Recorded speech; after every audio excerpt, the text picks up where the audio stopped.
ஒரு மழைக்கால வேளையில் பச்சை பசேல் என்ற ஒரு சிறிய கிராமத்தில் குழந்தைகள் மகிழ்ந்தாடி விளையாடிக் கொண்டிருந்தனர்.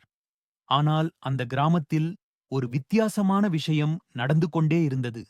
அந்த கிராமத்தில் ஒரு ராட்சசன் வாழ்ந்தான். அவன் வனத்துக்குள் பெரிய மரங்களுக்குள் ஒளிந்து வாழ்ந்தான். அவனை யாரும் சரியாக பார்த்ததில்லை.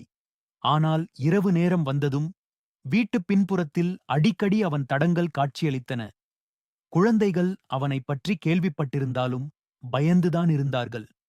ராட்சசன் வந்துவிடுவான் என்றே அவர்கள் எண்ணினர். ஆனால் உண்மையில் அந்த ராட்சசன் கொஞ்சம் மிதமானவன்தான். அவனுக்கு நண்பர்கள் வேண்டும், விளையாட வேண்டும். ஆனால் எப்போதும் தவறாகவே புரிந்து கொள்ளப்பட்டான். அவனது பயமுறுத்தும் தோற்றமே காரணம். ஒருநாள் ஒரு சிறிய பெண் தனது பூனைக்கு உணவு தேடி வனத்துக்குள் சென்றாள். அவளைக் கண்டதும் ராட்சசன் வெளியே வந்தான்.